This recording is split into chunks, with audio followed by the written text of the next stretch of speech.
Great. Good afternoon, everyone. Thank you for joining us for today's Lunch and Learn. We'll give it just a couple minutes to let folks filter in, and then we'll jump into today's presentation because we have lots to get through.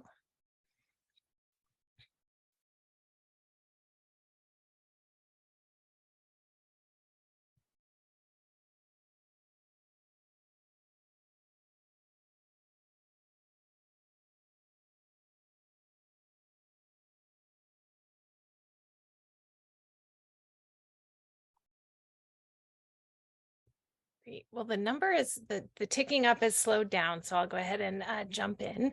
Good afternoon, everyone. My name is Louise Bedsworth. I am the Executive Director of the Center for Law, Energy, and Environment at UC Berkeley. Really thank you for joining us today for today's Lunch and Learn. As many of you know, CLE is a research center within the law school at UC Berkeley. We really help to link the expertise and creativity of the law school and the broader campus with policymakers and decision makers who are really grappling with some of our biggest environmental challenges of the day. We work with government, business, nonprofit sector to help solve urgent problems that often require innovative and interdisciplinary approaches. We draw on the combined expertise of faculty, staff, and our students from all across campus, and we strive to translate our academic work into very practical, pragmatic, and implementable solutions. Through our Lunch and Learn series, we host conversations on a range of environmental topics, including unpacking some of our complex and pressing problems and presenting new and innovative research findings. Our Lunch and Learn series is made possible through the support of our partners, Wilson Sonsini, Oric, and Hanson Bridget.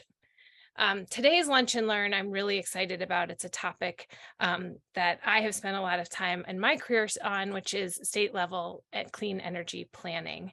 And so I know I am biased given that that's the level at which I have worked for all of my career, but I think we're at an especially important time right now to be talking about what states are doing. In the past year, we've had a lot of attention on the federal level, which has been critically important. We've seen historic action and investment happening. Sorry, my dogs are really excited about it as well.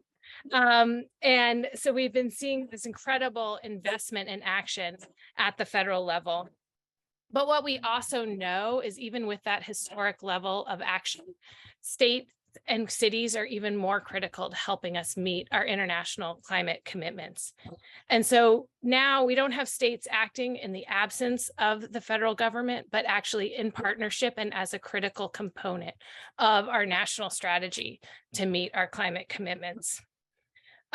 States matter for a lot of other reasons as well.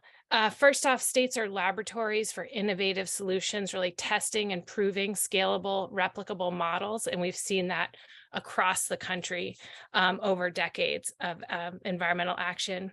But states are also critical for developing solutions that work within the economic and political context of each individual state. And certainly we see a diversity across the United States. And then, of course, states have important regulatory powers, especially in the energy sector. So I think we are just so lucky today to be joined by leaders from 3 states who are doing incredible work in this space. And they all have been working in different contexts and different political climates and are get to share with us what the journey to getting to their clean energy plans has been. So I'll introduce each of them and give a little background on the 3 states that we're going to hear from today. First, we're going to hear from Maria Redmond, who is the director of the Wisconsin Office of Sustainability and Clean Energy, where she led the development of the state's clean energy plan, which was released in April of this year. The plan was developed through a collaborative process that centered justice, equity, and collective action, and it puts Wisconsin on a path to 100% clean electricity by 2050, and for ensuring that the state meets the commitments of the Paris Agreement. But the plan also focuses on the economic and workforce elements of this transition, and then also improving the reliability of the state's energy system, and importantly, protecting human health and ecosystem pollution from fossil fuels. Following Maria, we're going to hear from Anna Lising, who's a senior climate advisor to Governor Jay Inslee in the state of Washington. Washington has been at the forefront, partnering often with the state of California and the state of Oregon, but really been a leader in this space. But in 2021, enacted 2 companion market-based policies. The Climate Commitment Act, which created a state-level cap and trade program, and the Clean Fuel Standard, which is a credit-based program for transportation fuel emission reductions. Simultaneously, the state leaders passed the Healthy Environment for All Act, really centering environmental justice considerations in all agency rules and investments decision-making, and undertaking environmental justice mapping efforts and new community and tribal engagement processes. So Washington's legislative approach and their executive leadership is incredibly comprehensive, incorporating multiple strategies in a way that we've often seen other states implementing in a more piecemeal fashion. So very excited to hear from Anna, and apologies for leasing. So sorry about that. And then finally, we'll hear from Angelina Galiteva. Angelina is currently serving her 3rd term on the Board of Governors of the California Independent System Operator, and she's the founder of Renewables 100 and the president and founder of Neo Options, a renewable energy and new technology product design and project development firm. California passed Assembly Bill 32 in 2006, so has been working on decarbonizing the state's energy and transportation systems for over a decade. And since that time, the state has passed a suite of comprehensive policies, made investments, and implemented regulations to help meet the state's goals. The state was able to meet its 2020 target ahead of schedule, thanks to, in large part, to the state's renewable electricity or renewable portfolio standard. At the same time, the state has taken a number of subsequent executive and legislative actions to strengthen the state's ambition. And so through all of this, California has developed a nation-leading suite of clean energy and emission reduction strategies that work across a range of sectors. Well over a decade into this effort, the state's working towards a 100% clean electricity goal, alongside broad efforts to electrify buildings, transportation, and increase efficiency. And at the same time, facing increasing risk and pressures on the grid from wildfire, increasing temperatures, and other climate-related threats. So those are 3 states who are doing incredible work, and we're going to get to hear from each of them today. And so we will start, Maria, with you sharing a little bit about what's been going on in Wisconsin. Sure. Thank you so much for having me today. And it's an honor to be here and with such great leadership across the U.S.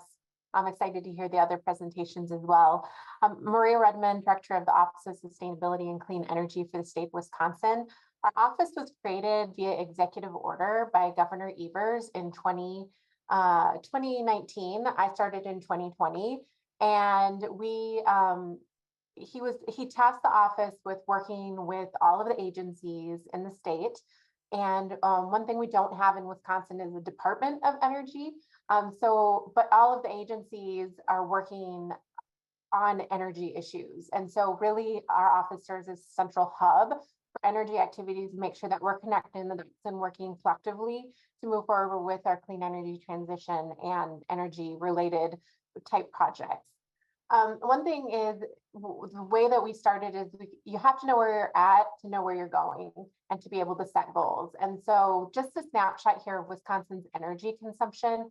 Well, we are primarily reliant on natural gas, motor, gasoline, and coal, which comprises the majority of our power sector and our transportation sector. So if you look at our emissions profile in the state, a majority of our emissions are coming from power production and from transportation. And so those are major sectors that we're looking at transitioning. Also, our heating and cooling for our buildings is a big part of our portfolio. So we want to make sure that we're looking across multiple sectors and figuring out how do we transition away from fossil fuels. And there's a number of reasons to do that. And when we approach our clean energy plan, we looked at, well, we can't continue to act in the same way. We can't continue business as usual. Because of climate impacts, we're seeing extreme weather events like flooding, especially in the state, extreme storms, both winter and summer storms. Also, the costs that we're spending on our to keep our communities healthy. With higher emissions, we're seeing more related health-related issues such as asthma, heart disease, and other cancers and things like that. And especially in communities disproportionately impacted by climate change. And those tend to be our Black, Indigenous, and persons of color communities throughout the state. So we are making a concerted effort to make sure that we're identifying those communities and ensuring that we do not continue to act in the same manner and really focus on transitioning all of our communities away from fossil fuels. Another big factor is energy spending. We are a net energy importer. We don't generate a lot of our energy in the state. So what happens is we spend over $21 billion on our energy needs in Wisconsin, and over 14 billion of that actually leaves the state because we are net importer of energy and a net exporter of the money that we need to have to pay for that energy. And so I always talk to folks about what would you do if we could maximize and optimize energy efficiency and reduce the amount that we're spending and reduce the demand that on energy needs, and keeping some of those dollars, 100,000 million, even 1 billion of the billions of dollars that we spend. What could we do with that money here in the state? And so it's about recirculating those dollars to build our economy.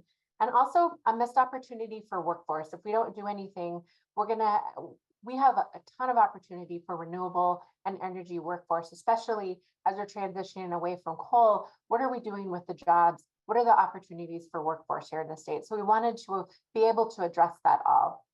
The governor asked us to create a clean energy plan for the state. So what we did is we didn't create it from scratch. There were a lot of other strategic planning initiatives that were going on around, and we basically took all of those kind of consensus planning, our Wisconsin Energy Distribution Technology Initiative, the regional Midwest power sector roadmaps, building sector roadmaps, transportation roadmaps that was happening regionally.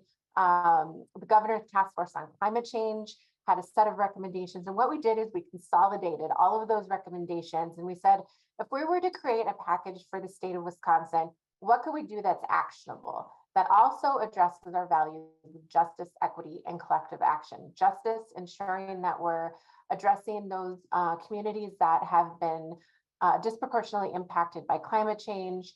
Equity, ensuring that there's meaningful involvement and that all communities reap the benefits of the clean energy transition. And collective action, ensuring that as many people in the state and as many organizations and local governments and businesses, residents are engaged in the process, so that it's not just the state saying that we need to get this done, that we're all working to create that momentum to carve into our emissions reduction efforts. And we had one major goal was 100% carbon-free electricity consumed by 2050. And that's in particular related to the power sector. Also understanding and starting to carve out Wisconsin's portion of contributions to the Paris Climate Agreement, reducing our emissions as it relates to that, and ensuring that Wisconsin plays a big role in emissions reductions. But how are we going to do that? So we developed 4 different pathways: accelerating clean energy technology, maximizing energy efficiency, modernizing buildings and industry, and innovating in transportation. And so understanding that there's a correlation and an intersect between the power sector and our buildings and our transportation system that's kind of moving towards electrification, and making sure that we're looking at it holistically. Also ensuring that woven throughout all of our strategies within the plan, that we're looking at environmental justice and equitable economic development, workforce development, and making sure that we're walking the walk and talking the talk with the state, that we're telling everyone to come up with projects and programs related to mitigating and adapting to climate change, But we as the state need to do that as well with our own facilities and our own actions.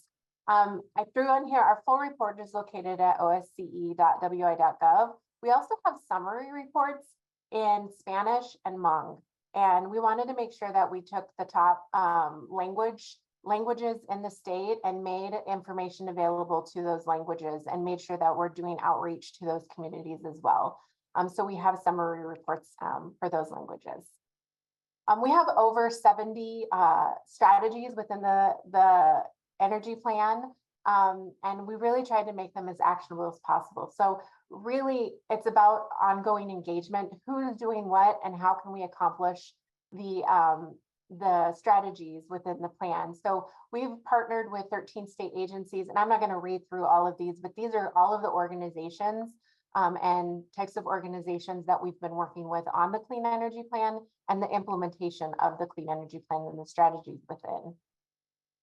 Some highlights, I can't go through all 70 with you, I'd love to, but I have to make sure to give others time, and certainly willing to answer more questions later. But some highlights is launching an Equity First program. If we're really talking about equity, we need to understand where people are at in the clean energy transition, what they understand about the clean energy transition, and remove some of the barriers that people are experiencing, like energy burden and access to services, and looking at the opportunities there to ensure that everybody reaps the benefits of the program.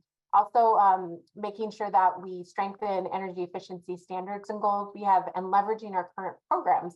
So we have a ratepayer benefit program in Wisconsin called Focus on Energy, and it's a $95 million a year program that really focuses on energy efficiency and deployment of renewables. And so what we want to do is leverage those programs and the infrastructure associated with those programs to get other initiatives that are part of the clean energy plan to ensure that there's momentum and ability to push those strategies out quickly. Updating building codes is a big part, and looking at the opportunities for buildings and industry, accelerating EV adoption, and accelerating our government-led efforts, like I mentioned before. So what's next for the state? We released the plan in April. Really, we released it. We want people to look at it. We want communities to look at it.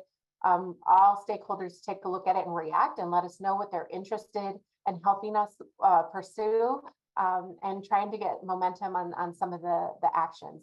Now, it is a living document. We want to update it. And so we're looking at the timeline for updating it. We're working on implementation of the strategies and how do we measure and verify that we're going to have success. So that's another area, like how do we measure some of the strategies against our greenhouse gas emission reductions and show over time that there's an impact on reducing emissions in our state. So there's room for adjustment, and we're going to continue to have meetings, and online comments are open all the time so people can submit their thoughts. We're in a really, really great time right now, an opportunity that it's ripe because we have a lot of resources and action available to us. It's a matter of being able to tap into those. Community and business and local engagement. We're getting calls every day. How can I help? I want to help. So it's being able to let people know how they can help and how they can help move some of the strategies forward, and even take lead on some of the strategies. Agency and executive action has been our best bet. Here in Wisconsin, we've had issues with agreement between our legislative body and our executive body. And so we do a lot with executive and agency action with our governor, with executive orders. The governor's budget will be coming out, so there'll be a great opportunity there to secure some more funding for some of these initiatives. Also aligning with federal action. So, we can talk about this a little bit later, but obviously there's a ton of funding coming from the Infrastructure Law and Inflation Reduction Act. Also, we're meeting with the federal agencies on Buy Clean and, some of the other work that they're doing on a federal level. And our next legislative session is coming up, and our biennial budget is coming up. So we're really looking for those open door opportunities to insert climate and clean energy and get the support that we need to move these forward. So I'll leave it there, and I'm happy to answer questions, but that's the snapshot of Wisconsin and where we're at with our clean energy planning process. Great. Thank you so much, Maria. That was terrific. And before we turn over to Anna, I wanted to just also encourage folks as you're listening to feel free to put questions into the Q&A box. And then after all of the presentations, we will get to as many questions as we are able to. So Anna, take it away. Great. Thanks so much for having me. I'm Anna Lising. I use she, she pronouns. First, I want to thank Clee for inviting me to join this conversation, but also just recognize how awesome it is that we have an all-women panel. The last 3 events I've spoken at have all been women, and I think it just really speaks to the great work that women are doing in mitigating our climate crisis and really leading on this issue. So it's great to see that leadership be recognized in basically like every event now I'm doing. So I want to spend most of our time on the Q&A, so I'll keep my remarks brief. In Washington State, we have the privilege of being led by Governor Inslee, who has really just been a climate champion, both in the state, nationally and internationally. This is his top issue and has been for decades, and really helped shift the national conversation around the climate crisis with his presidential run and making it a forefront issue. I say all that because I want folks to know that the great work that Washington has been doing has been years of groundwork that has a large coalition has been laying. So I'll quickly kind of walk through the incredible legislative wins that we've had that lay the foundation for our continued work on climate action. But it is also with keeping in mind that Governor Inslee is the longest serving governor in the US, and it has been from years of work and relentlessly pursuing climate action that we've been able to get these wins. So just always keep that in mind. It is a fight, and it's one that you have to have a lot of persistence and optimism to stay in. With the climate crisis and also climate injustice, these are systemic issues, right? So we've tried to be just as comprehensive with our solutions. They cross sectors, they cross demographics, they cross regions. And so we try to be making sure that we are thinking outside the box, and that we are trying to be as far reaching as possible with our climate solutions, and that we're centering those communities that are most impacted by the climate crisis. And apologies, I'm actually recovering from COVID, so I'm going to be taking breaks to cough and drink water quite often. In the last few years alone, we've passed a number of pretty significant historical climate laws. We actually have our 100% clean electricity law, the Clean Energy Transformation Act that passed a few years ago.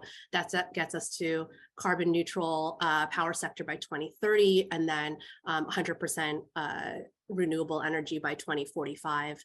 And then we also have, as Louise mentioned earlier, passed our Climate Commitment Act, which is our cap and invest bill. And we, I think there was a lot of controversy around that, as historically cap and trade systems have further exacerbated environmental harms to frontline communities. So we've been really mindful to make sure that this wasn't just a cap and trade bill, and instead has statutory requirements for improving air quality in overburdened communities, and has provisions to invest 35% of the revenues from the system in overburdened communities, and make sure that it benefits, and that the solutions are co-created alongside those impacted communities. And then another 10% also for tribal nations. And along with that, which is equally important, is our Healthy Environment for All Act, which really makes sure that all of our climate programs and policies across all of our state agencies need to be centering overburdened communities, and ensuring that we are not continue to perpetuate climate harms, and that the solutions to moving to a clean energy economy do not further marginalize overburdened communities. And so those, I think, really lay the groundwork for economy-wide approaches to being able to mitigate carbon emissions in Washington State. We've built further on that with sector-specific efforts, like we have our clean buildings law, which sets up a building performance standard to make sure that we're actually improving energy efficiency and energy performance in existing building stock. We have regulations that we've just recently passed through our building codes that actually now require all new buildings starting next summer to have electric heat pumps, so that we are discontinuing the use of fossil fuels in our buildings. And then with the cap and invest revenue, we were actually able to pass a historic transportation budget last session that invests over $5 billion into multimodal transportation, something we've never been able to do because our transportation revenue came entirely from our gas tax, which was required to go towards road maintenance and preservation. And so we're now able to move away from car sector culture and be able to invest in walkable, sustainable communities and actually address the needs and priorities of highly impacted communities, which, not necessarily around how do you get an electric vehicle, but instead is how do you improve traffic safety? How do you reduce traffic fatalities? How do you, have more livable, walkable communities? And so I think that's just a very quick high-level overview of the amazing work that we've been able to do on the legislative side of the past few years. But again, that was literally over a decade of work. I mean, the cap and invest bill and the low carbon fuel standard were literally 10 years in the making. And so we're just excited to have that and now be able to implement it in partnership with stakeholders across the state and then build on that with further regulations. So I'm happy to get more into details as we get into the moderated discussion, but I'll just leave it there for now. Great. Thank you so much, Anna, and congratulations on getting there in the last year. It's great. And with that, we'll turn it over to Angelina.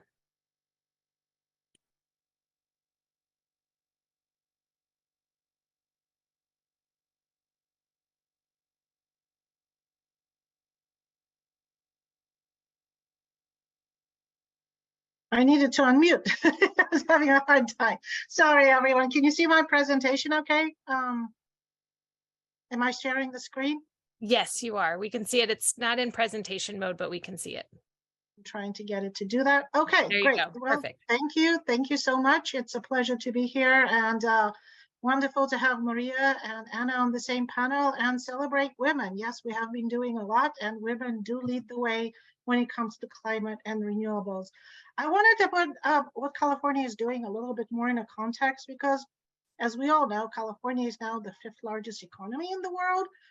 Actually, I think very recently we surpassed Germany to become the 4th largest economy in the world. So the importance for states in that context is that California and what California does certainly has reverberating effects throughout the globe. And we are living in a very interesting time, if I may say so. Reliability, resiliency, and independence have taken on a whole new meaning in terms of grid, in terms of reliability and energy operations. We have a war in Europe that nobody expected to have. All of a sudden, the security of energy supply, whether it's gas lines or transportation of other fuels, has come into focus. So being able to operate a reliable and a resilient grid in a context of all these changes is taking on a whole new meaning. Supply chain issues because of coronavirus is still something that we are grappling with in a context of what happened in North Carolina, where we had the shooting out, I believe, of a substation. Again, bringing to the forefront and to the focus that any transformer takes anywhere from 18 months or more to be supplied. So disruptions in supply with transformer availability, supply chains can cause grid issues as well. Climate change, it's here to stay. We have droughts, we have hurricanes, we have fires. All of us have to deal with it as well. And as we plan our energy futures, we don't want the 4th or 5th largest economy in the world to have to deal with headlines like this. And unfortunately, that is something we're going to have to be very focused on into the future as well, because all of the issues I pointed to, especially climate change, supply chain issues, having more local resources, more resilient and reliable supply chains are important. The good news in terms of decarbonization for the energy system is that renewable energy is the lowest cost energy on the grid. So transitioning to renewable energy is cost effective, and it's our highest value long term. Wind and solar power are the lowest cost new sources for 2/3 of the global population, and wind and solar generation costs compete and outcompete fossil fuel generation in most cases. 100% renewable energy, because I'm also the co-founder of Renewables 100 Policy Institute. When we started in 2007, renewable energy of 100% seemed to be pie in the sky, not cutting edge, but leading edge. Even Greenpeace International said you should go for 50, not 100. Proud to say that in May of this year, the California grid reached 100% renewable energy operation. We did it for only 112 minutes, but it showcased that yes, it can be done. Yes, we can do it reliably. The issue now is how do we make that energy available 24/7, 365 days a year, every hour of every day.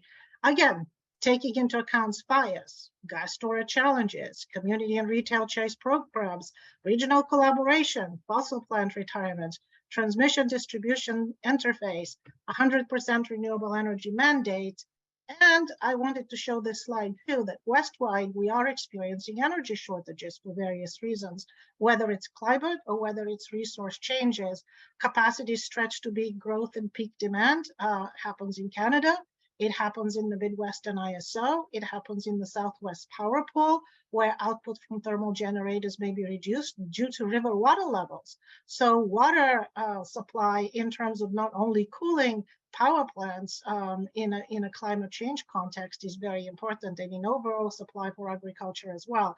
So being cognizant of water resources and to what extent we rely on freshwater reserves is going to be more and more important. And another benefit of renewables is they do not use fresh water.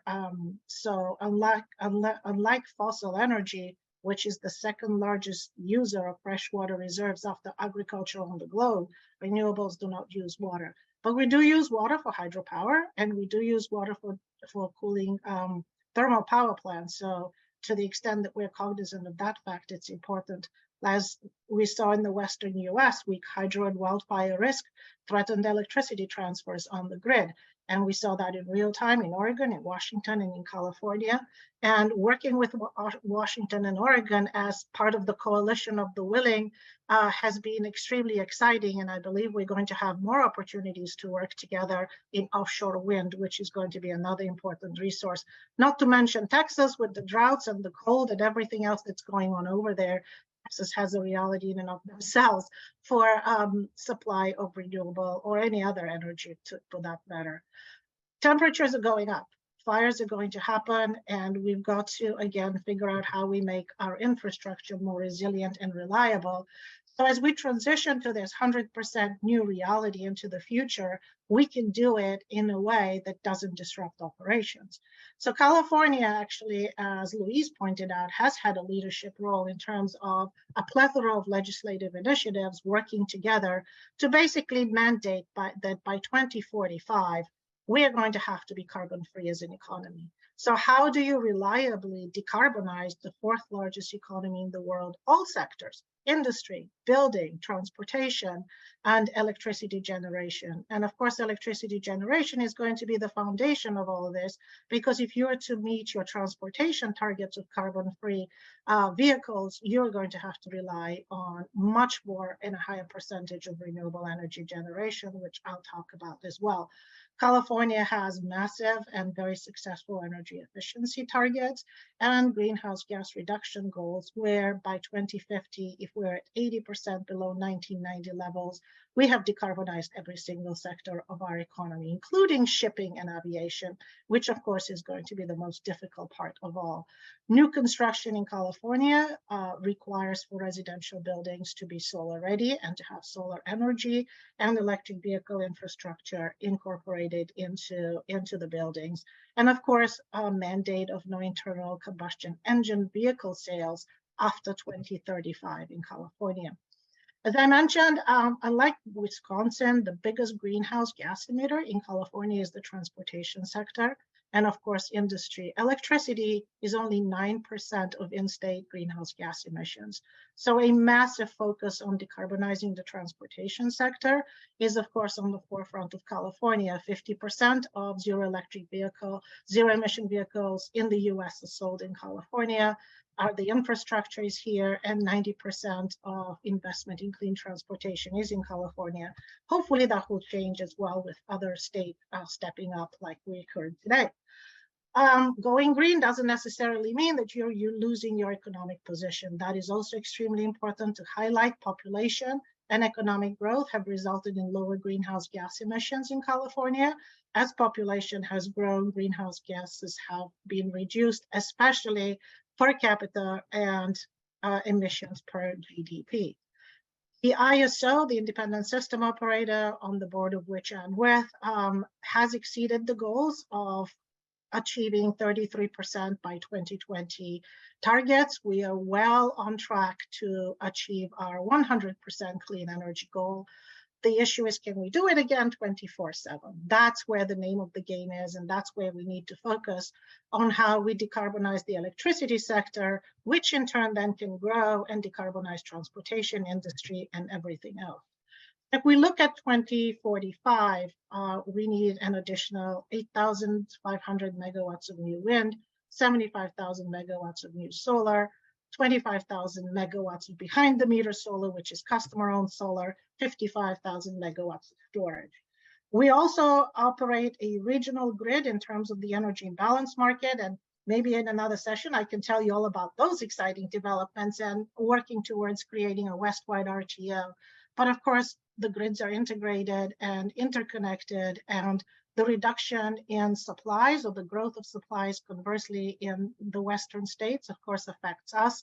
So as we're looking towards the Western interconnection, we see a reduction in coal, we see a reduction in nuclear, growth in solar and wind, some in hydro, and very modest growth in natural gas, which can be other fuels as well. Massive amounts of plant retirements, which means fewer plants to be able to operate the Western grid. That affects operations across the West. So the growth of renewables and storage and carbon-free technologies is going to have to be universal, not just in California, because we're all interconnected, we all work together. And talking to other states on the Western interconnect, such as Washington, of course, is extremely important for us. Where we see operational challenges is because we're very solar focused, which means that we have over generation in the middle of the day, and of course, a lack of generation when the sun goes down. How do you operate a grid that has an over reliance on electricity coming from variable resources, especially ones such as solar? So California's peak demand as a result of having so much solar on the grid is shifting away from the afternoon to the early evening when the sun goes down. And how do we ensure that the stack of resources that are dispatched to meet that demand during the evening peak is decarbonized? And that's, a challenge and of course an opportunity as well for us as we operate. So here's an example of how when you're ramping in the middle of the day and you've got a lot of excess generation of solar, we have a lot of free energy. We curtail some of the power. We sell it for very, very low cost. But at the end of the day, in the evening peak from 4 to 7 o'clock, we have a ramp of 17,660 megawatts, and that ramp is expected to be 25,000 megawatts by 2030. And that lasts every 3 hours of every day. So how can we have carbon-free, dispatchable, very fast ramping resources to meet that peak at the end of the day? Because we are relying on natural gas to meet those flexible ramping needs at the end of the day, every single day, 3 hours or 4 hours during the evening. So our evening peak is still very reliant on fossil energy and on fast ramping and very flexible resources that we need to be focused on. Another challenge that we're facing is, of course, multi-days, low solar and low wind opportunities. And when we have days of where we have no solar and no wind, if we're relying on batteries, how do we charge those batteries on time? And do we need to have a stack of then other resources and spinning reserves or potentially assets that are used very, very rarely to dispatch during those hours? Again, those would mostly be ramping and gas-powered fleets. So how do we decarbonize the gas fleet at the end of the day to ensure that we are able to meet those demands? And of course, going into the infrastructure plan and the infrastructure resources that are coming in from the federal government, we see that there's a focus not only on grids, but also on decarbonizing fuels. The Hydrogen Hub initiative is a very exciting initiative that the federal government has launched. They've allocated $8 billion to 4 to 8 hydrogen hubs throughout the United States. The quality hubs are focused on production, consumption, infrastructure, workforce development, safety codes and standards, and of course, including the government as well. I know Washington is focused on decarbonizing fuel through a hydrogen hub. Hopefully we'll be collaborating in the near future as well. And California has launched the Alliance for Renewable Clean Hydrogen Energy Systems, which utilizes that renewable energy excess that we have on the grid to decarbonize a fuel and launch solutions for hard to decarbonize areas such as shipping, aviation, and industry, as well as heavy duty trucking, which of course is one of the greatest contributors to greenhouse gases. The principles are universal, statewide, renewable, solution-oriented, very much focused on equity and justice and jobs. The Justice 40 is certainly a factor in that as well. And we're looking at a systems approach and solutions across the board, from energy to fuels to industry to agriculture to transportation to buildings, to make sure that we don't have a situation and can pull on all resources to meet the demands on those very hot days where you have constraints on the grid, or maybe you have fires, you have shortages of power supply west-wide, and we need to coordinate and better optimize operations with our neighbors in order to meet the demand. So we have a plethora of opportunities and solutions ranging from demand response, storage, time of use rates, renewable portfolio diversity, not so heavy solar ridden, but maybe offshore wind, some geothermal, more hydro energy to the extent possible, storage, flexible resources ramping up and down, base load is not as important, regional cooperation, electric vehicles, and the future is very different from what we have now. It's going to be digitized, decentralized, decarbonized, diversified, very democratized, with participation of customers behind the meter providing solutions as well, in order to meet the needs of the grid like good grid citizens, because I'm not planning on going to and moving to Mars anytime soon. We don't have a planet B, so let's focus on saving the one we have here. So thank you. Great. Thank you so much. Those were wonderful. It's amazing to see all the work that is happening, both what's been done and then what lays ahead for all of us. I know we have a number of questions coming in the Q&A, and Shruti, our research fellow at CLE, has been working through those. Before I turn it over to her, I maybe will ask one question that's a combination of things we talked about ahead of time and one that came up in the Q&A, which is around advice to other states, and particularly in the case for Wisconsin, I know has been focusing quite a bit on executive action, likely not to see legislative action. California and Washington have had a mix, and I was wondering if you all, Anna and Angelina especially, could share what advice you would give to Wisconsin around, key executive actions that can help to enable implementation and achieving your goals absent, legislative action. Yeah, I'm happy to jump in there. So Maria and I actually work a lot together through the U.S. Climate Alliance.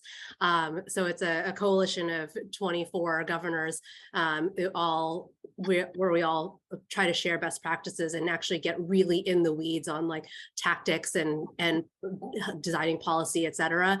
So I think we definitely, have that level of collaboration, and I strongly recommend states who, are part of the alliance to reach out through there for us to be able to kind of help give tips on and work through the mechanics of actually how to pass different regulations, et cetera, in your state, and even down to what stakeholdering needs to happen. On the executive action side, I try not to look just at executive actions, but also what you can do on the regulatory side. I think there's a real difference. I always want to just clarify with folks that there's a difference between those. Like on the executive action side, right, there's things you can do with vehicle electrification with regards to state fleets, et cetera, and state facilities. And that's where Washington started a lot too, was what can we do to improve our building stock for our state facilities? What can you do to improve, to get to zero emission state vehicle fleets? But through regulation, you're able to expand that across the entire market. And, an area that Wisconsin's already flagged that they're looking at is building codes. That has a huge impact in being able to turn over building stock. Same thing with building performance standards. We did it through legislation, but there's also a potential way to do that through regulations and improving reducing the emissions from the building sector in that way. And then transportation is a huge area where you could really advance through regulation, right? There's thankfully California and specifically CARB has really set a pathway for a lot of states to follow through advanced clean cars, advanced clean trucks, and now ACC2. And we really hope to see more states adopt that and for EPA to grant California the ACT waiver.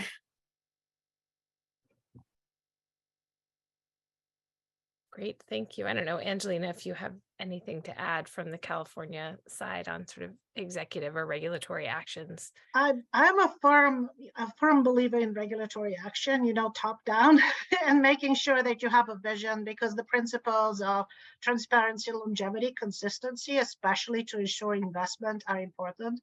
And the fact that renewables now are low cost, so there's very little justification for not transitioning to more renewables and putting them in an operation that is reliable and can operate reliably. And I think we've got enough evidence and enough practice to be able to share that as well. And also, bottoms up, making sure that new technologies have a path forward, that they can be integrated quickly into the system. I was on a panel before, and people were lamenting the fact that charging infrastructure takes forever to dispatch and to put into place, anywhere from 18 to 24 months. So as you're transitioning fleets or you're transitioning your vehicle stock to a carbon-free zero emission solution, where are the impediments and how can we get over that quickly with best practices? So providing a framework from a regulatory point of view is very important, because that provides the consistency, foreseeability, and not a boom and bust mentality, but also ensuring that new technologies have a path forward and you're not picking technological winners or keeping people out of the market unnecessarily if you can help it. I'll just add one more thing that Angelina raised in terms of the bottom up approach, is that don't also underestimate the ability to work with cities and regions within your state to advance a lot of your priorities. Similar to how states have authority that the federal government doesn't have, and we can set policies that kind of push and pressure the federal government to do more on climate actions. Cities and regions within our states also have that ability. We work a lot with our counties and cities across Washington to be able to, if we feel like we don't quite have enough traction to get something statewide, we'll start with a few jurisdictions, partner with them, see what they can pass, and then basically prove out the concept at that local level, and then be able to build the momentum and support to get it to expand statewide. Or what we're seeing with community choice aggregation and community choice agencies, where grassroots initiatives based on the city and the local level are now forming energy entities that are increasingly becoming more and more representative of California populations and becoming a major player in the energy field, which is good because they're focused on 100% renewables. They've shown it that they can do it even more efficiently than the utilities in some cases. And I believe that that framework is actually working to showcase that you've got paths for cities and regions to take a local leadership role that benefits their constituents directly. Great, thank you. Can I just add something? Yeah, like being in the thick of it, appreciate the insights. We have in our clean energy plan a government-led effort, a government-led kind of section, recognizing that our tribal nations have a significant role to play.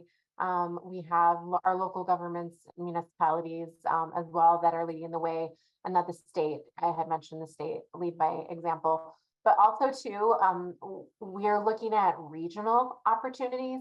So where we can partner, we know like the state of Minnesota and the state of Michigan have both released climate action plans and clean energy plans, and seeing where there's similarities across the board and coming together as a group to collectively work together, and that has really helped move some of the projects and strategies along, because it's more of a regional approach. So that is something else that I would add in there that has really helped.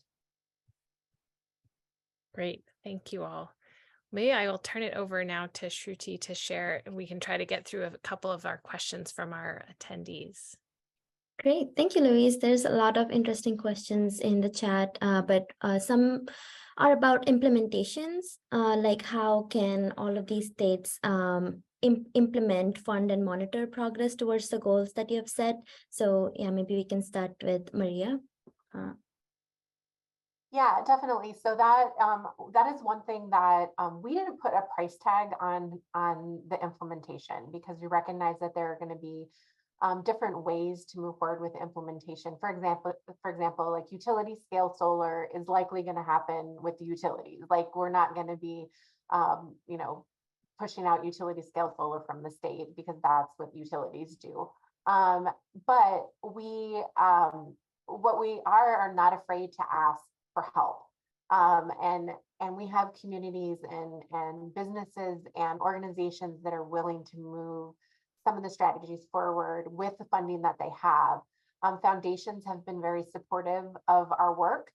So we've been able to get some foundation support from a number of foundations locally that want to see this, see these efforts move forward. So we didn't put a price tag on it because we weren't sure like what pieces were going to move forward and what it looked like. So we wanted to make it a living document so that we understand, like what needs to be adjusted along the way, what got, what had like momentum. But then we want to take a revisit of it and measure, and this is a really important part, is measuring, verifying success. What were we able to launch? What impact? Anna mentioned building codes. So we have a new building code sustainability advisory council. I get the name wrong every time, but this is a new group that's going to advise our residential and commercial codes council on being more forward thinking about technology and being that technical expertise to be able to get some of those built into the codes, and so that we're not Wisconsinizing, and that's going to have a huge impact. So the question is, how do we measure that? And so we're kind of working through that right now. So like I said, no fun, like no, like this is gonna, like the whole package is going to cost this much, but we are tracking like the funding that's coming in, the opportunities for IRA and infrastructure law to support some and kind of find the correlation between what the federal government is going to fund and being able to bring some of those dollars to support our efforts. But it's the implementation is happening. It's just being very strategic and methodical on how to move it all forward. Yeah, on the implementation side and just monitoring and tracking our progress, there's a ton that we do in Washington State. We actually, our Department of Ecology actually does our greenhouse gas emissions inventory by sector every year. They're actually about to release the update at the end of the month for where we're currently at. And then we use that information to also inform our state energy strategy that's also updated every 2 years. And actually our state energy strategy is about to be, our updated one is about to be released too. And so that really informs how we're tracking in terms of emissions by sector, what our initiatives are actually delivering in terms of greenhouse gas emissions reductions. And then that all ties back to our overarching statutory greenhouse gas emissions reductions requirements. I always try to make very clear, like, these are statutory requirements. These aren't emission reduction goals in Washington State. So we have to reduce 50% emissions by 2030 and then get to net zero by 2050. So we actually have to report out on that and make sure we're achieving that. In addition, through the Climate Commitment Act, we have our air quality monitoring requirements. So we are in the process of actually procuring air quality monitors to install throughout the state and make sure that we are actively reducing emissions in overburdened communities. So these are all things that we do basically like to make sure that we are really driving down emissions, and then that the investments that we're making within each sector are delivering on what we've like basically calculated in terms of like dollar per greenhouse gas emissions reduction. So that helps inform where we're going to prioritize funding, you know, what additional policies that we're going to need. So for example, by doing this, we quickly realized, like, you know, if you are fully electrify every vehicle, we are not going to get to 50% greenhouse gas emissions reduction by 2030. We can only do that if we're also doing VMT reductions, vehicle miles traveled reductions. So then makes us relook at how do we do land use planning? What does our housing policy look like? We need to build out middle housing and urban density in order to make sure that folks are being able to leverage multimodal, that further invests in our public transportation to make sure we have frequent, reliable service. So these are all things that end up being informed because we're closely monitoring where emissions are coming from.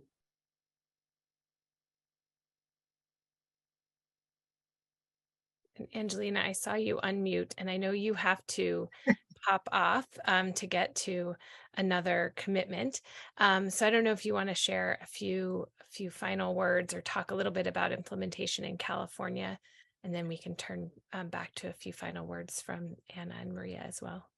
I think we, again, have to take a long-term view approach, that we don't have alternatives to talk about what implementation and what is the path forward.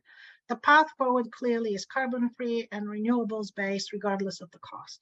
Luckily, the costs are reduced now, so we are very fortunate that renewables are the lowest resources on the grid.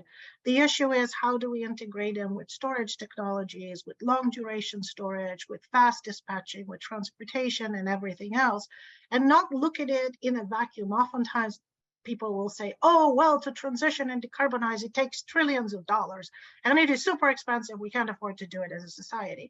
But it's not looked in a context. The status quo is much more expensive. You're not comparing this to nothing with zero cost. You're comparing to what would your status quo system cost and lead to climate collapse and energy shortages and water shortages and health crises in the meantime as well.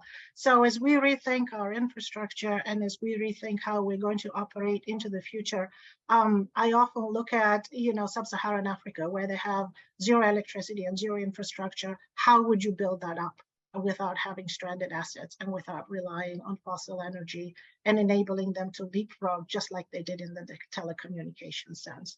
So moving forward, that is, I think, that needs to be forefront as we look towards solutions that are provided to us, and arguments of this is too expensive or this is unfeasible start to be brought up, because what is the cost of relying on a gas line in Russia when you're in Europe or in the Ukraine? What is the cost of relying on a fossil energy solution that then leads to air quality crises and you can't rely on it long term? So whether we're saving our planet, whether we're saving our neighborhood and our communities, the solutions are the same. Luckily, they're the lowest cost. And I think we as a society need to push for that and push for the accountability and ensure that we have the best solutions and not rely on others to make those answers for us. And there was one question there about carbon intensity in the chat that I tried to answer. Excellent question. Carbon intensity is absolutely important. It's going to be critical for how we move forward and account for carbon in the interim while we decarbonize the grid and everything else.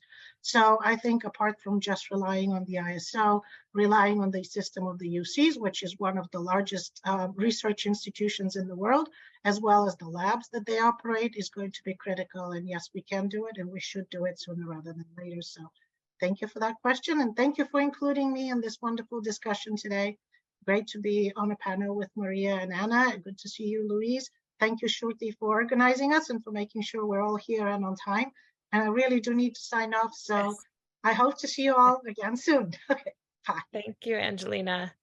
And Maria and Anna, I'd just love to give you a few seconds really here at the end, just to key advice you would provide to other states who are taking on this challenge, key areas for collaboration, just sort of anything you think as you're leading this work at the state level that's critical to share. Anna, do you want to go first? Yeah, I think, for me, it's just like we've dug this hole for the past 100+ years, right? We're not going to get out of it in the next 10 years. And so being relentless, being persistent, and being optimistic are absolutely critical for the long haul fight on climate action. And also, realizing that like we have to act with urgency and with ambition. So being able to couple those things, it's hard because you want things to move faster always, but driving change at scale doesn't happen overnight, and you kind of just need to keep at it. And it is a tiring effort, but so you really need to build a large coalition of people that you can lean on and help support you. And it has to be across government, nonprofit, private sectors, and have people who are very dedicated to this. And I responded to a question in the Q&A of like, well, have you received opposition? Is it like, is there fear of litigation? Like literally everything we do gets litigated, like everything. And you just have to make that active decision, right? It's like, am I going to back down because I'm scared of a lawsuit? Well, then we're never going to get anything done. And so it's just really, locking arms with your fellow climate activists and doing what's right. I think, especially like Maria and I focus a lot on climate justice and trying to correct past harms. That has not been a topic of conversation that's been welcome within the environmental community up until a couple of years ago. And, we had to be persistent in making sure that that is part of the conversation and that the solutions that we're presenting aren't at the expense of frontline communities. And so there's just always going to have to insert ourselves. It's messy, disrupting status quo, but that is literally the nature of this work. What she said. No. No, I second that. I would say a lot of what the work I do is about building trust, and not educating people, but really developing that working relationship with all of the entities that have anybody who uses energy has a role to play, and taking small steps at a time lead to big steps. And so I think that's really what approach we've taken, is that we really understand that it is gonna take time. We had a long period of time in Wisconsin where we weren't even allowed to talk about climate change. So now we're in a period where we've been allowed, we talk about it, we plan around it, and we're creating action, and we want that we really lean into that collective action. So I'll leave it at that, but certainly I didn't get to all the questions, but I left my contact information on the site. So if people want to reach out, my team is happy to meet with people and like talk about technology and projects they're working on, and bringing that work to Wisconsin and tackling this crisis that we're in. Great. Well, thank you both so much. And thank you to Angelina, who had to leave. Thank you for folks who stuck with us for a few extra minutes. Clearly, this is a topic that way more than we could cover in an hour, but it was just wonderful to hear and learn from you all and your experiences. Hopefully we can do it again as we continue to see progress and track implementation, and identify all these areas of collaboration and work. So thank you all so much. Thank you for everyone who joined us today. We really appreciate it. And we will be posting this on our website and sending out the recording to everyone who has registered.